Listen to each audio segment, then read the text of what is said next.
Doctor Suresh कुमारी channel पर आपका स्वागत है। आज हम संस्कृति और सामाजिकरण, जो राजनीति विज्ञान और समाजशास्त्र दोनों ही विषयों के लिए बहुत इम्पोर्टेंट है कि संस्कृति, कल्चर एंड द सोशलाइजेशन क्या है, इसको क्या करेंगे, परिभाषित करेंगे।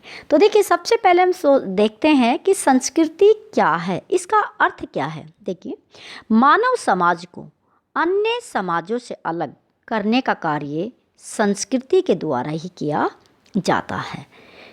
मानव ही एक ऐसा जीव है जिसके पास संस्कृति होती है। संस्कृति के अभाव में मानव समाज की कल्पना ही नहीं की जा सकती। सभ्यता संस्कृति का एक भाग है जो भौतिक वस्तुओं से संबंधित होता है। समाज की उन्नति अथवा अवनति का निर्णय उस समाज की सभ्यता से ही किया जा सकता है। तो संस्कृति है, उसी के अंदर क्या होती है, सभ्यता निहित होती है। अब हम देखते हैं कि संस्कृति की परिभाषा क्या है। कुछ विद्वानों ने संस्कृति को अपने अनुसार कैसे परिभाषित किया है। जानवरों की कोई संस्कृति नहीं होती। संस्कृति सिर्फ होती है, किसकी होती है, मानव की होती है। और मानव का ही समाज में संस्कृति से क्या होता है, एक अलग, जानवरों से अलग उसको परिभाषित किया जाता है। देखिए, संस्कृति के विषय में एक बहुत बड़े समाजशास्त्री टेलर कहते हैं कि संस्कृति वह जटिल पूर्णता है जिसमें ज्ञान, विश्वास, कला, नीति, विधि, रीति रिवाज और समाज के सदस्य के रूप में मनुष्य की अर्जित और अन्य योग्यताएं तथा उसकी आदत क्या होती है, सम्मिलित होती है। उसको हम क्या कहते हैं, संस्कृति कहते हैं। इसी तरह रेडफील्ड भी कहते हैं कि संस्कृति कला और उपकरणों में दर्शित परंपरात्मक ज्ञान का वह संगठित रूप है जो परंपरा में संरक्षित होकर मानव समूह की विशेषता बन जाता है। वो क्या होता है, संस्कृति होता है। हर एक व्यक्ति अपने अपने तरीके से कल्चर के, संस्कृति की परिभाषा देते हैं। संस्कृति मानव समाज का वह माध्यम है जिसमें वह अपनी आवश्यकताओं की पूर्ति करता है। हर एक व्यक्ति अपने तरीके से बताता है कि संस्कृति क्या है। कला का जोड़ है, उसमें सभ्यता का है, व्यक्ति की आदत है, विचार है। उन चीज़ों को हम लोग किससे जोड़ते हैं, संस्कृति से जोड़ते हैं। अब इन परिभाषाओं के आधार पर हमें संस्कृति की विशेषता समझनी चाहिए कि संस्कृति की क्या क्या विशेषताएं होती हैं। तो सबसे पहले हम देखते हैं कि देखिए, मानव का एक सीखा हुआ गुण है। संस्कृति देखिए अपने आप में क्या है, मानव जन्म के समय कोई संस्कृति साथ लेके नहीं आता, बल्कि सामाजिकरण के द्वारा वह अन्य व्यक्तियों के व्यवहारों से, आदतों से और उनके चाल ढाल से, बोलने के रवैये से वो बहुत कुछ सीख जाता है। तो उसको हम क्या कहते हैं, संस्कृति कहते हैं। अब देखिए, संस्कृति को हस्तांतरित किया जाता है। अब देखिए, संस्कृति एक पीढ़ी से दूसरी पीढ़ी तक हस्तांतरित होती रहती है। मानव संस्कृति के कारण ही अपने पूर्वजों के अनुभवों का वर्तमान समय में यूज करते हैं और आने वाली अपनी भावी पीढ़ियों को वो आदत, वो विश्वास, वो अनुभव क्या करते हैं, उनको ट्रांसफ़र कर देते हैं। और देखिए, संस्कृति है वो एक सामाजिक है, यानी कि कल्चर है वो सोशल है, क्योंकि मानव समाज से बाहर किसी भी प्रकार की संस्कृति का निर्माण हो ही नहीं सकता और ना ही होता है। तो क्या है, संस्कृति एक सामाजिक है। संस्कृति एक आदर्शात्मक भी होती है, एक आइडल होती है। संस्कृति के अंदर पाए जाने वाले सभी अच्छाई जितनी भी होती है, उनके गुण जो भी होते हैं संस्कृति के, वो सारे एक अच्छे तरीके से स्वीकार किया जाता है। समूह के सदस्य इन्हीं गुणों के अनुसार अपने व्यवहारों को बनाते हैं, इन्हीं के बनाने की कोशिश करते हैं और संस्कृति सबके लिए अनुकरणीय होती है और सबके लिए क्या होती है, आइडल होती है। देखिए, संस्कृति का समाज में बहुत बड़ा योगदान होता है। संस्कृति इच्छाओं की पूर्ति करती है। अब देखिए, जो हमारी सामाजिक संस्कृति होती है, मानव की इच्छाओं की पूर्ति करती है। कुछ जैविक आवश्यकताएं होती है, जैसे भूख है, प्यास है, प्यार है, घृणा, ईर्ष्या, ये सारी संस्कृति होते, इन आवश्यकताओं की पूर्ति की जाती है संस्कृति के माध्यम से। व्यक्ति समाज के द्वारा बताए गए रास्ते पर चलकर इन सारी चीज़ों को क्या करता है, पूरा करता है। संस्कृति में सामंजस्य करने का गुण होता है, यानी कि एडजस्टमेंट होता है इस संस्कृति में। ये माना जाता है कि जो संस्कृति है वो व्यक्ति को क्या करती है, समाज के अंदर एडजस्ट करने के गुण विकसित करती है। संस्कृति उन जो आवश्यकताएं हैं, तत्व है सामंजस्य करने के, उनका निर्माण करती है। भौगोलिक पर्यावरण में सामंजस्य स्थापित करने के साधनों को भी हम क्या कहते हैं, संस्कृति कहते हैं। उनमें एक तरह से संस्कृति उपलब्ध होती है। संस्कृति के अनुकूलता का गुण पाया जाता है। अब देखिए, हम ये कहें कि भाई संस्कृति है उसमें हम सिर्फ सीखने का काम करते हैं, ऐसा नहीं होता है। कई बार क्या होता है कि यदि बाह्य संस्कृति का कोई भी व्यक्ति या कोई तत्व किसी संस्कृति में आकर मिल जाता है तो वह उसी में लोप हो जाता है। आवश्यकता अनुसार संस्कृति अपने अंदर परिवर्तन पैदा कर लेती है। अब मान लीजिए हम किसी एक एरिया में हम यहाँ पे रह रहे हैं और यहाँ से हमें किसी काम के लिए या सर्विस के लिए कहीं दूसरे एरिया में जा रहे हैं। यहाँ की संस्कृति अलग और यहाँ की अलग है। हम अपनी संस्कृति को लेकर यहाँ पहुँचते हैं तो हम क्या करते हैं, इनकी कुछ संस्कृति को अपने अंदर ले लेते हैं और अपनी संस्कृति को इनमें ट्रांसफ़र कर देते हैं। तो इसलिए वहाँ पे क्या होता है, एक तरह से एडजस्टमेंट हो जाता है, अच्छे तरह से एडजस्टमेंट हो जाता है। तो इसलिए कहा जाता है कि संस्कृति अपने अंदर क्या करती है, कुछ गुणों को क्या करती है, विकसित करती है। तो संस्कृति देखिए मानव समाज के लिए, एक समाज के विकास के लिए और व्यक्तियों के विकास के लिए क्या करती है, महत्वपूर्ण भूमिका निभाती है। व्यक्तियों को सांस्कृतिक रूप से बहुत अच्छे तरीके से क्या करती है, धनवान बनाती है। अब हम देखते हैं कि संस्कृति के रूप कौन कौन से होते हैं, संस्कृति के प्रकार क्या है। देखिए, आगबन के अनुसार, आगबन एक बहुत बड़े समाजशास्त्री है, उनके अनुसार उन्होंने एक पुस्तक लिखी थी। आगबन ने एक पुस्तक लिखी थी और उस पुस्तक का नाम क्या था, सोशल चेंज। क्या नाम था, सोशल चेंज। तो सोशल चेंज में अकबर ने लिखा कि भौतिक संस्कृति दो प्रकार की होती है, एक होती है भौतिक संस्कृति और एक होती है अभौतिक संस्कृति। इसी तरह सोरोकिन ने एक पुस्तक लिखी थी और उस पुस्तक में भी सोरोकिन ने दो ही रूप बताए संस्कृति के, और पुस्तक का नाम क्या था, social and the culture dynamics.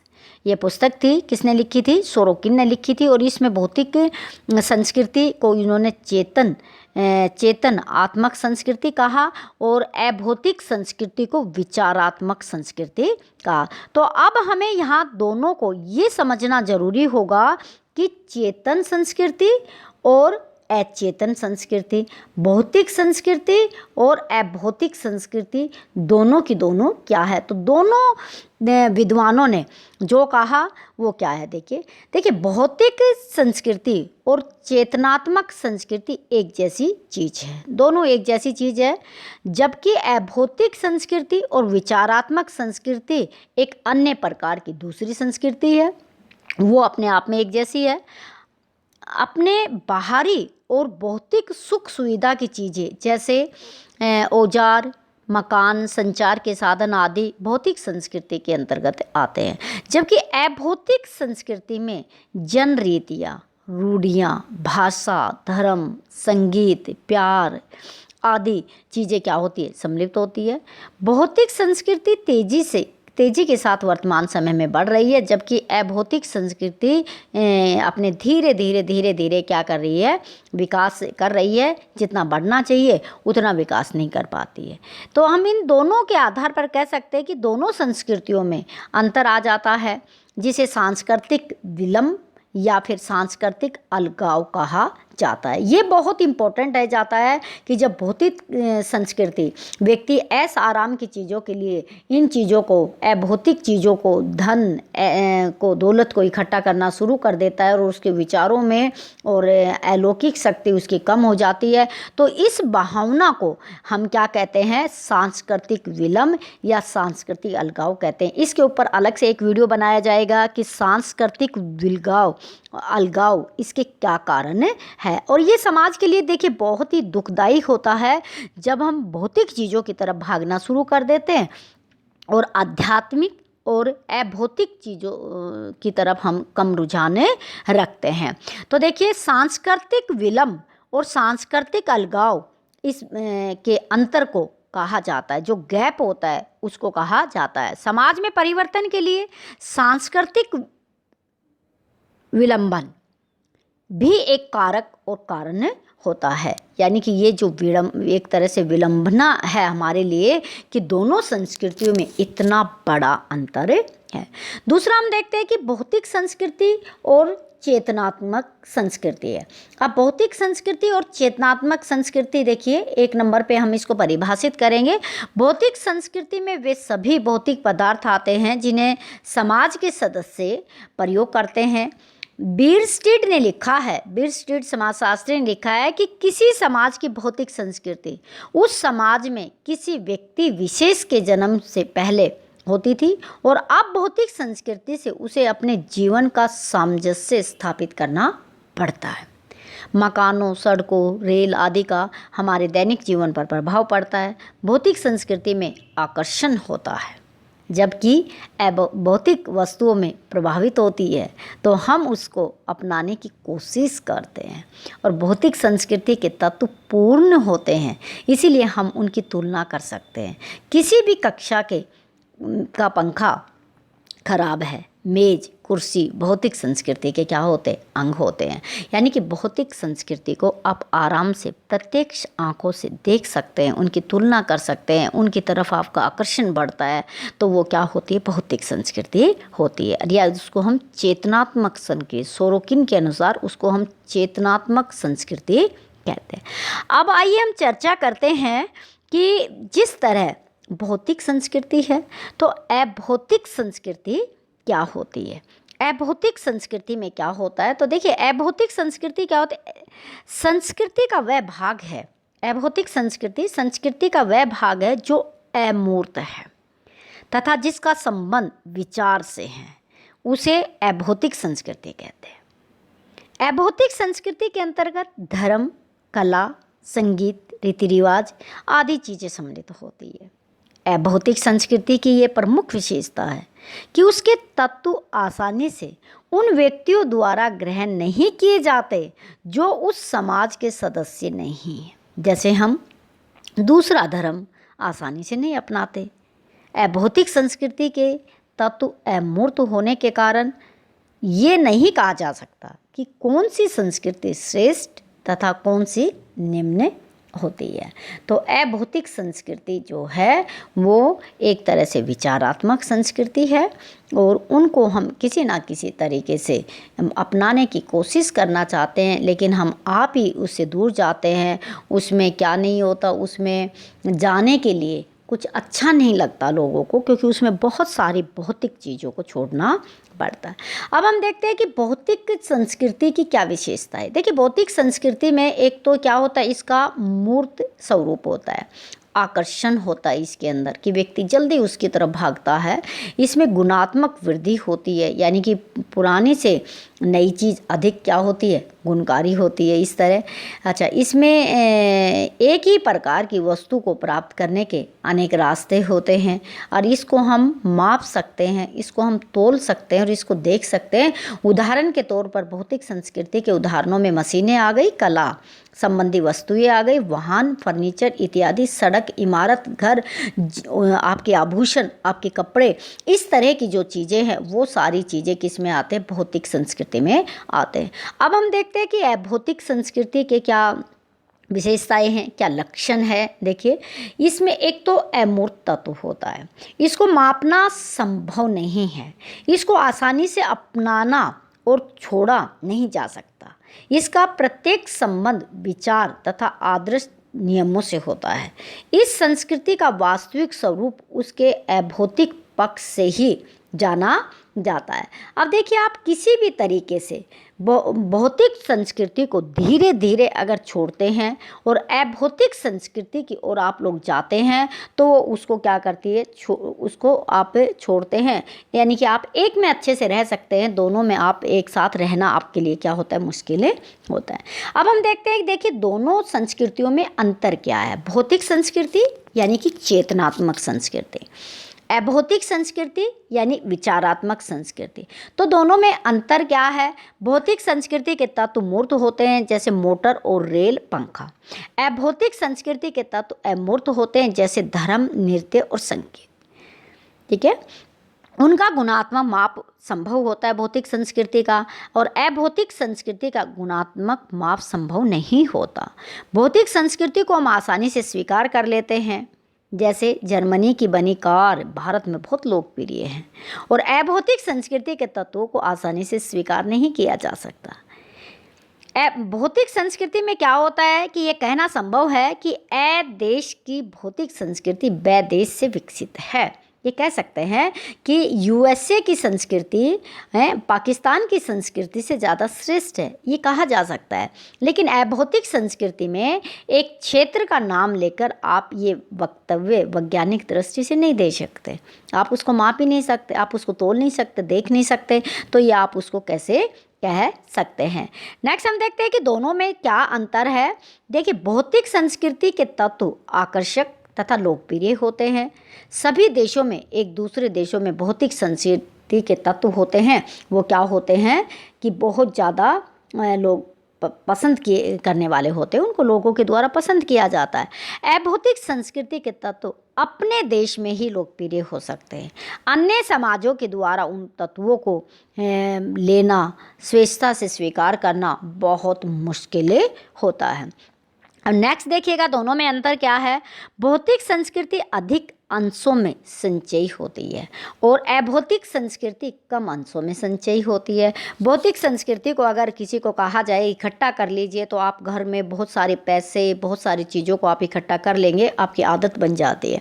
अभौतिक संस्कृति को हम इकट्ठा करना चाहिए, गुणों को अपने अंदर विकसित करना चाहिए, अच्छी बातों को सीखना चाहिए, धर्म को पढ़ना चाहिए, मानना चाहिए, तो वो चीज़ों का संग्रह हमारे पास क्या होता है, नाम मात्र होता है। हमारे पास बहुत कम उनका क्या होता है, संग्रह हो पाता है। अब नेक्स्ट अंतर है, भौतिक संस्कृति में विकास तेजी से होता है और अभौतिक संस्कृति में विकास क्या होता है, धीरे धीरे होता है, विकास की गति बहुत धीमी होती है। नेक्स्ट अंतर, भौतिक संस्कृति के क्षेत्र में आविष्कार तेजी से होने के कारण परिवर्तन की गति भी क्या होती है, तेज होती है। अभौतिक संस्कृति के जो तत्व होते हैं वो धीरे धीरे बढ़ते हैं, उनकी गति धीमी होती है और किसी भी तरह का परिवर्तन होता है वो हमें दिखाई नहीं देता है। नेक्स्ट, इन दोनों में अंतर है, किसी भी समाज में भौतिक संस्कृति से कोई भी व्यक्ति लाभ उठा सकता है, भौतिक संस्कृति से कोई भी लाभ उठा सकता है, जो उसका हकदार है वो भी और जो हकदार नहीं है वो भी लाभ उसका उठा सकता है। लेकिन अभौतिक संस्कृति में उसका लाभ सिर्फ वही व्यक्ति उठाएगा जो क्या होता है, उसका हकदार होता है। वही व्यक्ति इसमें लाभ उठा सकता है अभौतिक संस्कृति में जो उसमें रमा होता है, उसमें लगा रहता है, उसमें विचार करता है, चिंतन करता है, मनन करता है, वही इसमें लाभ उठा सकता है। भौतिक संस्कृति के क्षेत्र में किसी भी पहलू पर अनेक विकल्प उपलब्ध होते हैं। जैसे मान लीजिए आपको भौतिक संस्कृति में आपको किसी एक साबुन से नहाना पसंद नहीं है, तो आपके पास बहुत सारे विकल्प है। लैक्स नहीं है तो आपके पास हमाम है, आपको डीओ है, यानी कि हर एक अलग अलग तरह के नहाने के साबुन मिलेंगे। ये कार नहीं पसंद है तो आपको दूसरी कार पसंद आ जाएंगी।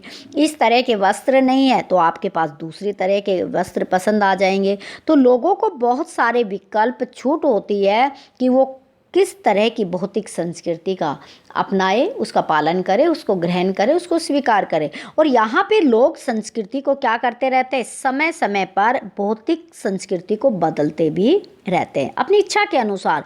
आज ये चीज़ अच्छी लग रही है, कल वो चीज़ अच्छी लगे तो उसको क्या करते, बदल लेते। पुरानी होने पर उस संस्कृति को बदलते रहते हैं। लेकिन अभौतिक संस्कृति में क्या होता है, आप जिस क्षेत्र में रह रहे हैं इस प्रकार की छूट आपको नहीं होती। इसमें देखिए, अगर आपको अच्छी आदत पे चलना है तो आपको उसी पे ही चलना पड़ेगा। अगर आप उस लाइन से हट गए तो आप अपनी संस्कृति से क्या हो गए, बहुत दूर हो गए हैं। तो देखिए, अभौतिक संस्कृति होती है, चेतनात्मक संस्कृति होती है, उसमें व्यक्ति के पास बहुत सारे विकल्प होते हैं कि वो किस संस्कृति को अपनाए, किसका पालन करे और किसको छोड़ दे। लेकिन अभौतिक संस्कृति विचारात्मक आत्मात्मक संस्कृति होती है, जो बहुत ज़्यादा विचारणीय होती है, धर्म पर आधारित होती है, सत्य पर आधारित होती है, मेहनत पर आधारित होती है, मनन पर आधारित होती है। उस संस्कृति में विकल्प नहीं होता। आप एक बार जिस विकल्प में चले गए, आपको उसी विकल्प में आपका मन लगता है। देखिए, कोई कृष्ण भगवान की पूजा करता है, कोई राम की पूजा करता है, कोई अलग अलग देवी देवताओं की पूजा करते हैं। एक बार जो जिसमें पूजा पाठ में लग जाता है, एक बार जिसमें ध्यान धर लेता है, उसका अंत तक उसी में क्या होता है, ध्यान होता है, और उसी के अनुसार वो क्या करता है, अपनी उस संस्कृति को क्या करता है, कायम में रखता है।